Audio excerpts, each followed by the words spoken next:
chat about the new edition of About Bloody Time. We've been planning this talk for a while, so it's exciting to be having No, it today. it really is. It's great to see everyone turning up. I'm hoping they're bringing their sandwiches if it's lunchtime where they're joining from. That's a really nice Awesome. reminder. While we're waiting for a couple more seconds for people to Mm. come through, if people who have joined us want to get a glass of water, want to make a cup of tea, please make yourself as comfortable as you can. Please take up space. Yeah. Well, it's There great to might be, see who's sorry. I was going to say, I'm, there might be people joining from work as well. yeah, I'm sure there are, and I'm seeing Bindi's joining us from India. She's in India at the moment. A few other people from Victoria. Marie Lipschitz in Sydney. Amazing. Well, we might get started while people are joining. And on Great. that, what you were just saying, Jane, I'd like to acknowledge that I am dialing in from Wurundjeri Woiwurrung country, from the people of the Kulin Nations. And Jane, what country are you joining from? I'm delighted to be joining from Jajawarong country in central Victoria. Beautiful Central Victoria. If people are able to access the chat, please feel free to put which country you are joining us from today. It's really nice to see kind of a chorus of country coming through if people are joining from different parts of Victoria and Australia. And I'd just also like to acknowledge that having a yarn and sharing information in women's spaces has thousands of years of history in this country. Australia's home to the longest continuous culture in the world, which is a lot of people managing a lot of periods over a very long time. So it's beautiful to be um, part of that lineage of menstrual care and be talking about this topic today. I'll note as well, just as a bit of housekeeping, that there are folks from the Victorian Women's Trust monitoring the chat. So if you have any technical difficulties, they are there. And they will also be sharing links for resources when things come up and a link to be able to view Jane's wonderful book as well or to purchase that. And I'll also note that we'll often be talking about women in this conversation, but want to acknowledge and celebrate that not all women have periods and not all people who have periods are women. And we'd really like to celebrate the diversity of experiences, which is very present in About Bloody Time as well. So I'm joined by Jane today, Mm. and it's lovely to be here. This is the second edition of About Bloody Time, and you've been working on this topic or this idea for more than 10 years. Can you tell us a little bit about the process and where the idea came from? Absolutely. So the very seed came late 2012, so 14 years ago, and a group of us who had been involved in menstrual education for many years came to the Victorian Women's Trust and spoke to the then CEO Mary Crooks, and and we had a really lively, riveting conversation. And it turns out then that the trust and Mary were very keen to support what turned out to be a study into women's experiences and actually really gathering the true experiences women were having. And it was just so fascinating hearing that, even though we'd had quite a lot of experience in uh, menstrual education, it was still amazing to get that breadth of experiences of almost 3,500 women and girls aged from 12 to 80. Yeah, that's an amazing origin story. Someone just popped in the chat as a reminder as well that the Q&A function should be working for you. And if you can please pop any questions for Jane into the Q&A function, we can come back to those at the end as well. So thank you for that context about Bloody Time, Jane. Can you tell us a little bit about the name as well of this book? About Bloody Time for what? Yeah, well, exactly. Well, as always tends to happen with books, there's a lot of to and fro about what the name will be. So this was sort of iteration, probably 152, but really I think the tagline really says it is the menstrual revolution we have to have, and that it was time, and really past time, that we really needed to change the way that we as a society were dealing with or not dealing with menstruation and the experiences that women were having around that. And that was in 2019 where the first edition came out. That's So right. now we're here to talk about the second edition that's just been released. What's sort of changed since then? Yeah, well, the motivation to bring, to really update and have a second edition was that since 2019, a lot seemed to be happening on many fronts in Australia. So, for instance, in that time, schools around the nation were really decided to provide menstrual products for everyone who needed them. Mostly secondary schools, but in some instances for senior primary as well. In other places, they've started offering, making available menstrual products in any public space. So it might be in libraries, in community centres, and so on. And there's been some legal changes. There's been studies into women's pain, inquiry into women's pain, which found that 2/3 of which was related to the menstrual cycle, as well as the Senate inquiry into menopause, which also came up with some, fantastic recommendations. Yeah, that's so great to hear that people are talking about it, and it feels like this menstrual revolution is starting. One of my favorite quotes in the book actually is something that comes up a few times, this idea that women are reliable narrators of Mm. their own lives. How does that idea kind of tie into what we're seeing from things like the Women's Pain Inquiry that you just mentioned? Well, I think it was also really central to the Women's Pain Inquiry. And for many women who were reporting their experiences, this is something they haven't felt that they've been heard for a long time. A majority of women who have attended over the years, perhaps, medical appointments to get some help, felt that they weren't really heard, they weren't understood, that there were very few options for them, which may be in part to do with the very short consultations that they were offered. There's a whole lot of reasons for that, but also I think is, a society-wide, what I would say is a default to silence. Mm. So across the board, general public through to health professionals, through to educators and so on, we have there's a lack of sufficient education and understanding about the menstrual cycle. And I think something that comes across really nicely in the book is a lot of quotes and lived experience stories. And something that maybe it was the mindset that I was in when I last read it, but a lot of those feel like people are really sick of being ignored and sick of not being listened to. Yes. Yeah. No, Yeah.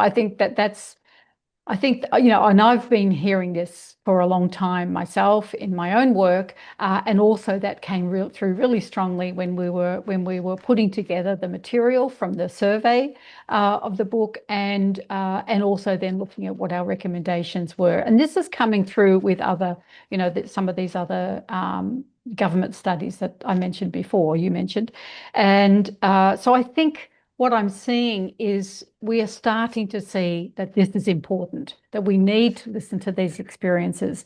And it's not, we can't anymore say, oh, well, it's just a period or it's just an anything.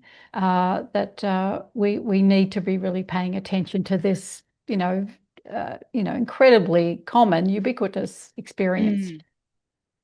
And there's real world implications of women and people with periods and pain not being listened to as well, right? One of my other favorite quotes in the book is this idea that misogyny is material and is often located in our bodies. Can you talk a little bit more about that? Yes. As you say, the implications are I mean, I'm sort of hesitating to find the word because they're so they affect every part of a person's life. If they're having any difficulties with their menstrual cycle, and difficulties can come in a whole lot of different ways. It might even just not having the information they need, not having the words they need to be able to talk about what's going on for them, or having been told even several decades ago, oh, this is normal, this level of pain, by Mm, people who didn't know that that wasn't normal. And even degrees of shame about actually going and talking to someone. This can be a huge source of anxiety for some people too, to be able to talk to anyone, or just not feeling they or perhaps even giving up after not being heard. mm. These are not uncommon experiences. If GPs and other health professionals kind of aren't meeting that Mm, concern and help seeking behavior, that makes a lot of mm, sense. And you talked a little bit about shame there. Something that I think comes across really strongly in this book and survey of thousands of women as well is that idea of stigma and taboo, particularly across generations. I mm, learned reading this book that the word hysteria comes from the Greek word for uterus, and taboo comes from a Tongan word or concept. And I mm, really like how many different perspectives it brings in. But it seems like this is quite a common human experience mm, that's just starting to change in possibly the generations coming through now. Why do you think it's so important that we talk about stigma and taboo in relation to periods and women's health? mm.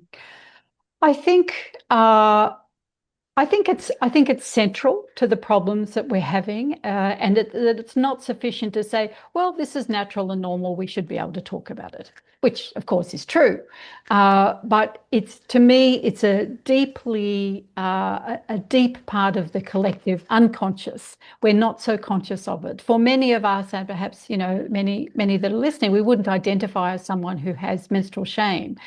However, collectively we do. We tend to avoid talking about it. We avoid funding research into it because it seems it's just all in this dark, mysterious box of, women's troubles.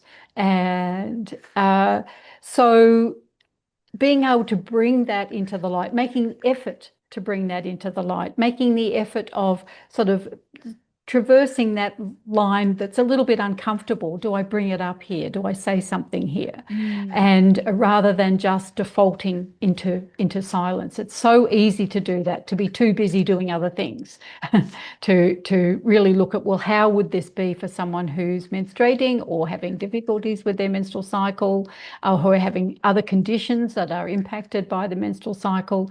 It's important that we consider it in every situation. How is this for to support women who are menstruating? In fact, I'll mention very briefly. I was excited to come across something just yesterday. A couple of young women who are Sparkies in Tasmania.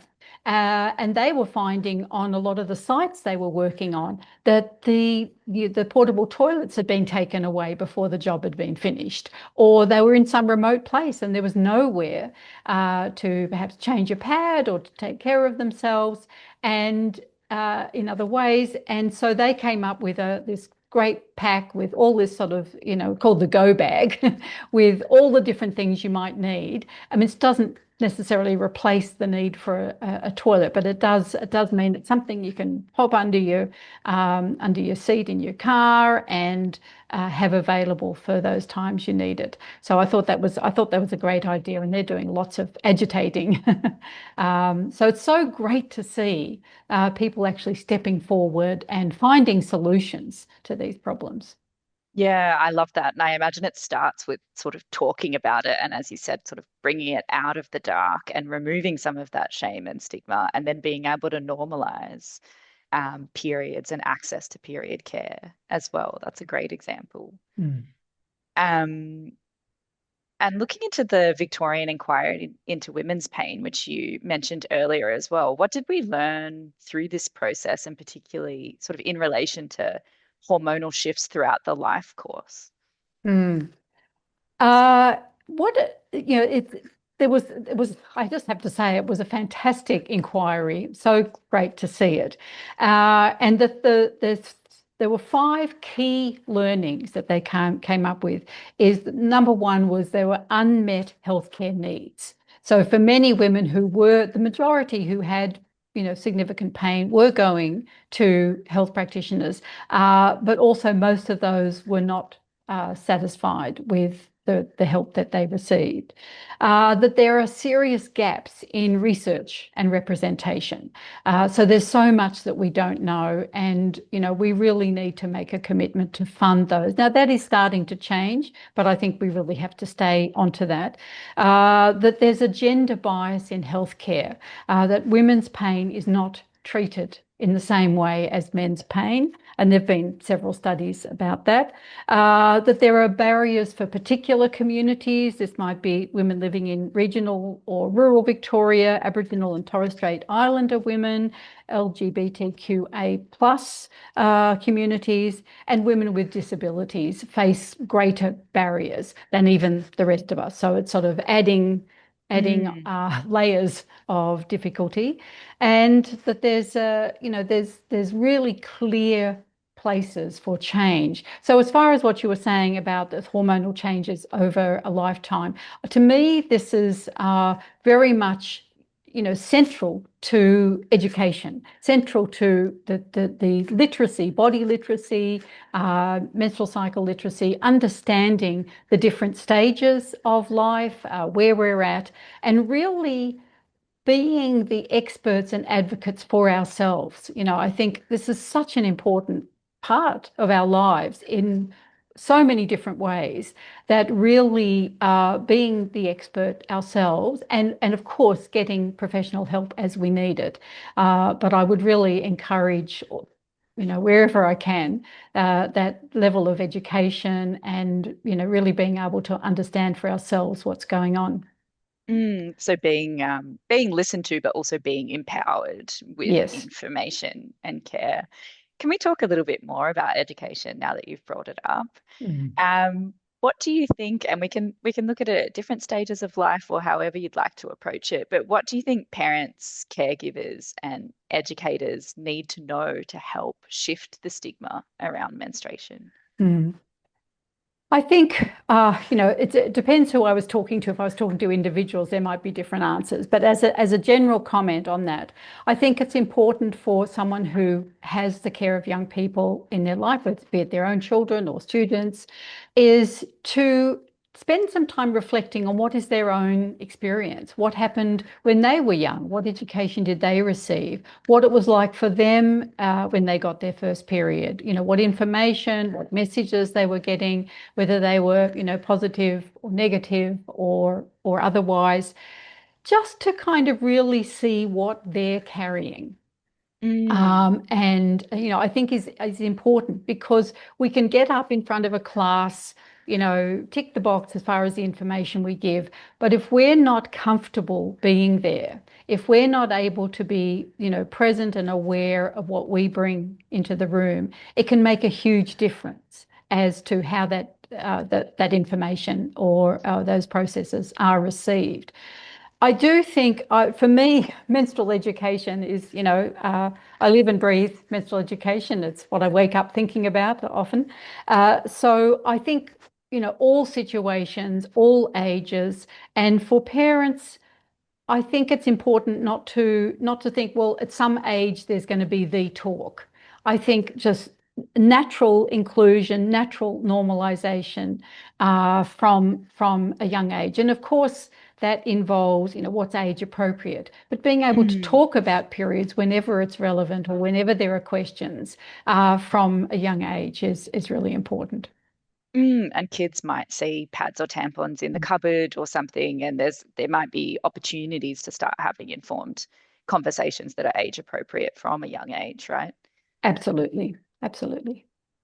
But it's funny, I think last time you and I spoke, we were talking a little bit about how long some things can stay with you. And I shared with you that it was 25, 30 years ago for me, but I remember having education in school where they talked about periods and they said, you will bleed as much as will fill up a glue stick. And that's always stayed with me because I'm like, I've never filled up a glue stick with liquid. I don't know what that means. How much actually is that? And I think that a lot of people have shared too memories of education where, say, people put blue liquid on a pad Mm. rather than because they didn't want to acknowledge blood or they didn't want to kind of talk about blood in that way. So it's funny how long some of that that can stay with you as well. So I love hearing you say that people kind of need to address what's coming up for them as well.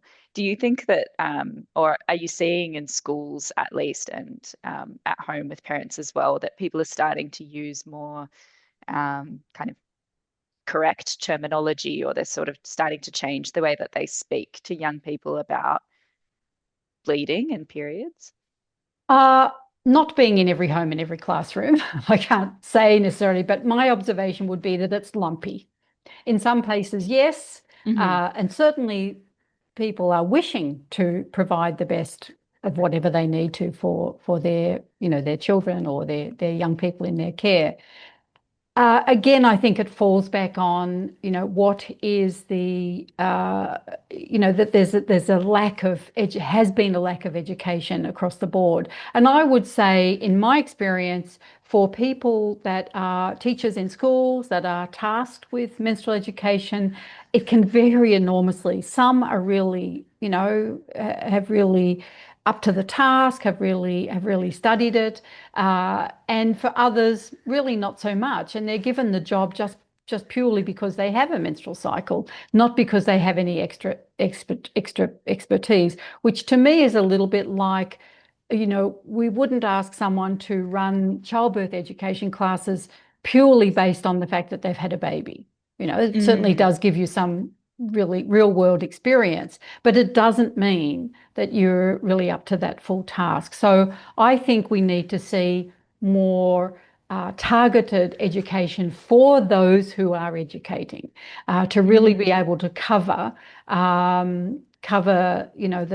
the topics as needed, and to understand what they're going to come up with and come across in delivering that education. Yeah, so that's one sort of key intervention that you'd love to see happen for the Mm. educators themselves to be receiving more training around periods and menstruation. What else is still lagging behind in this space more broadly? What else would you like to see change? I think, education really lifelong. I mean, many women who are coming toward into perimenopause and menopause, and we found this through the survey for About Bloody Time. Many, really, probably the majority really decried that they did not understand what was happening. They didn't have the information they needed. So I think we really need to look at menstrual education as something, as a lifelong sort of process. We really need to go through all the different stages, different things at different times, but it's not a one-time wonder or once here and once there. For instance, in schools, there might be particular sessions early on to explain what's going on. But then I think I've heard of some schools that, quite regularly might get together with those who are menstruating or due to be menstruating, and have some quiet, spacious time to have conversations, to answer questions, because for all of us who have had a menstrual cycle, it doesn't stop once we've had one period. There's things are always changing. Does this mean this? Is this happening? Why is this happening? Hearing about different products that might suit me. How do I manage swimming? How do I manage camp? Mm. There's no end of possible questions. Or how do I manage teething? Or if someone's saying something to me, or I'm too embarrassed to ask for a pad at the front desk, what do I do? There's, endless possibilities, and I think we need to create more spaces at all different ages for conversation, not just information. I read something recently that that said that a lot of young people are still kind of missing out on sports and social activities and other things because they might have hormonal changes or periods that are stopping them from actively participating. So that sounds like a Mm. really useful idea to kind of have different stages through a young person's life, but then also later as well, as you said, right? Like I've Mm, had a lot of friends who haven't been sure when they're going to start bleeding after, say, having a pregnancy, for example, and mm, what that means for their fertility and for their reproductive health. mm. Yeah, absolutely. I think it's there needs to be opportunities at every turn, really. Yeah, and also, I mean, we've talked about it a little bit, but things like PCOS, PCOS, and endometriosis can also affect people's periods and Mm. experiences of pain. And we know that in this country, it still takes up to or around 7 years for people to get a diagnosis. So that's another one of those real world kind of outcomes of people not being listened to. Mm. Mm. Absolutely. And if we think of that, that's often 7 and sometimes more years Mm, of feeling like they haven't been heard, feeling like something's wrong. This is not right. It's really interfering with my life. I can't do this and I can't do that. And yet I'm not getting help. I'm not getting a diagnosis. So, there's a lot happening in those, on average 7 years. Uh, yeah, similarly, with PCOS, and also from a mental health point of view, a lot of the impacts of PMS, but particularly PMDD, mm, which a significant number of women and girls are experiencing. And really, given the extent of it, we have had very little funding and research going into that, and support as well. Connected to that is an understanding. See, very often the fast, easy, in inverted commas, easy way is to switch off the cycle. We can switch off mm, the cycle, and we can do that medically. And of course, that can be really helpful for some people. It can be really problematic with lots of other side effects for other people. But what we're starting to see now is research coming through, so showing not that the value of the menstrual cycle is not just for fertility, for the odd time in our life when we want to conceive, but it's also really valuable on a whole lot of fronts for our health and well-being. To have a natural menstrual cycle, which means including ovulation, because we need ovulation to produce progesterone. And progesterone has a whole lot of positive effects if experienced through a lifetime. And these effects can continue long after we've stopped having a cycle. So, and that research is only really just beginning to pop through. So we need much more understanding about that. Just to sort of cap off that thought, is it's not to say that there isn't a place sometimes for if someone is particularly suffering and it's the only way to switch off the cycle, or there might be other needs. But I think we also need to place some value on the menstrual cycle itself, not mm. just that we maybe one day want to conceive and that's useful then, but actually it is our natural healthy cycle, and it has benefits in and of itself. So we need to protect that. We need to understand it. If I was to think of an analogy, it's a bit like, say, we can say that breastfeeding is fantastic and fantastic for babies, and we understand a lot about breast milk and how responsive that is to babies' needs. That doesn't mean that it's going to be the best and the right thing, or even something that all mothers can do. Mm. So we need to support all those situations. Yeah, that's a really good analogy. I know that a lot of people can feel kind of shame and stigma Mm. around and chest feeding if they do it, Mm. and they can also feel a lot of shame and stigma around breast and chest feeding if they don't do it, or they choose not to do it, or they can't do it. So there's a lot of those kind of catch 22s in women's health and gender diverse health too, as well, right? Where you're kind of like damned if you do, damned if you Mm. don't. And I've found that, sorry, we're going a little on a little bit of a tangent, but I've found that a lot with things like the pill, where there can be so many benefits, obviously. But then also there can be a lot of misinformation out there as well. And we've seen that with the rise of, say, like conservative information on TikTok, where they're paying influencers to talk about negative side effects of the pill, which do exist for a lot of people, but it can be really hard to navigate where the sources of information are coming from, right? Mm. So if there's sort of conservative groups in America telling people to get off the pill because they don't believe in contraception or they don't believe in abortion and other types of reproductive health, that is not necessarily a helpful thing for us to be Mm, putting in the mix when we're starting to try to determine what works best for us.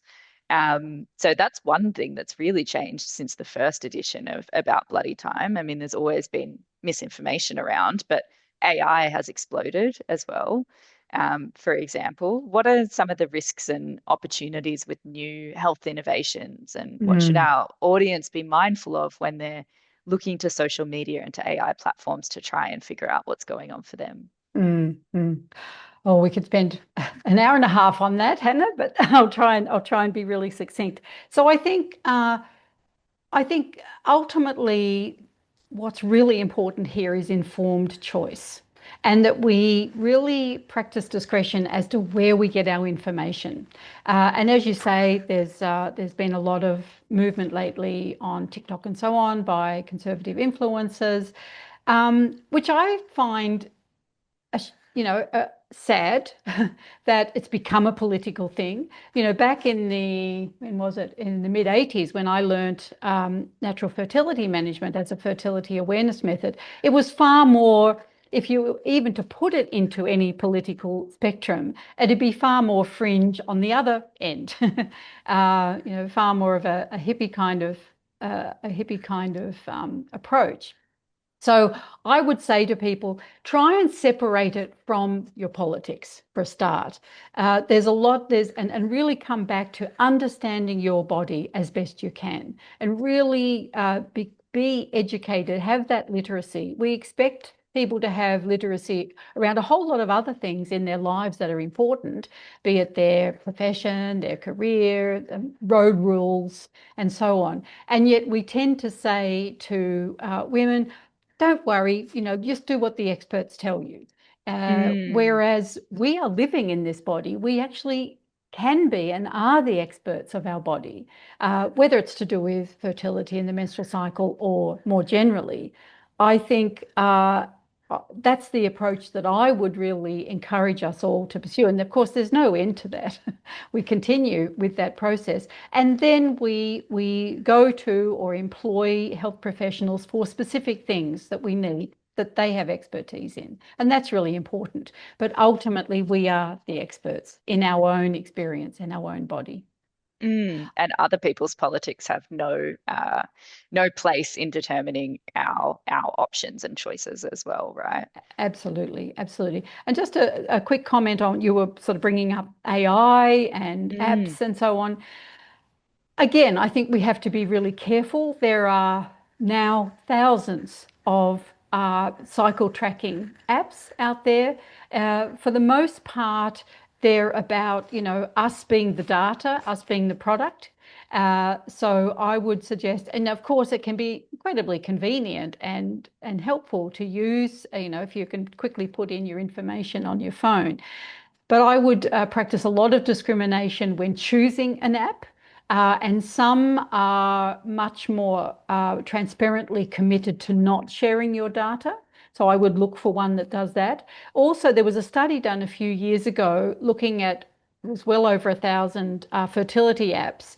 And of those, they found only a tiny percentage, it was 20 or 23 or something, that were accurate, you know. mm, So, and only a tiny percentage that had properly qualified health professionals involved in creating the app. So mostly they're fancy bells and whistles. They might, and they pop up with things they're trying to sell you, or it all looks very nice, but it might come down to, this is the rhythm method, or it's temperature, or they're telling you how you feel on a certain day rather than you kind of observing and noticing and maybe noting somewhere how you feel on a certain day. mm.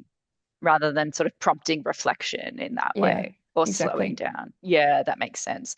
Ava from Victorian Women's Trust has just popped a link in the app that talks a little bit, sorry, a link in the chat that talks a little bit more about whether you can trust your cycle app as well. And I don't know about you, but that makes me feel really angry that on one hand, we've got Women and gender diverse people feeling like they're not being listened to. And this whole sort of medical system that often people experience what's often referred to as medical misogyny in this system.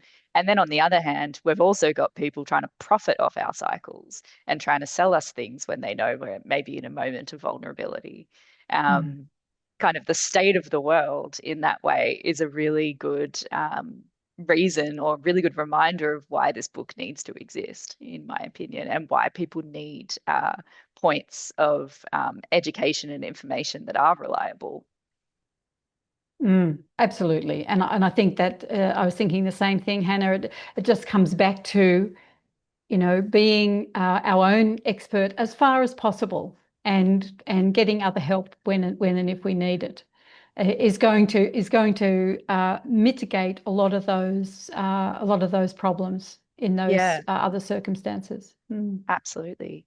We've got a question in the chat if you don't mind me turning to Sure. that. Yep. This is from Nicola. Thank you, Nicola, for asking this question. It says, I'm a secondary school nurse, and I'm wondering who you recommend referring a teenage girl to who has constant bleeding and her GP and gynecologist have no answer for. Oh. Brackets, everything they've tried hasn't helped. I'm surprised they haven't done a referral to the RCH, but I'm wondering if you know any other organizations that deal with period issues for teenagers. Mm. Mm. Organizations, no, sadly. I think there'd be a place, and I've long wished for this, for a specialist clinic that included, GPs, perhaps other medical specialists, a specialist naturopath, maybe traditional Chinese medicine, and women's health physiotherapist would be awesome in such a place. Um, I what I suggest, Nicola, because there's probably a conversation in this. I would love if you got in contact with me. Perhaps I don't mind if my email address goes into the chat. So, Nicola, if you want to follow that up with me, because I probably have a few questions. We could have a little to and fro about that. But thank you for your question. And I'm not sure if it's helpful, Nicola, but I also know that 1-800 My Options with Women's Health Victoria can sometimes help find information and other resources and referrals as well for women across different age groups. And Jean Hales also has some great information about periods, but it does sound like this is quite a sort of Mm. specific example, and it might be worth reaching out to Jane as well. If you feel comfortable to do that. And some of that information is going into the chat now. If anyone else has any other questions, we've still got another 5 minutes. I know that this is a reasonably quick amount of time to be able to cover such a big topic, but maybe in the last couple of minutes, Jane, is there anything that we haven't talked about that you'd love to talk about that's central to About Bloody Time, why it exists, and what this new Mm. edition includes? Mm.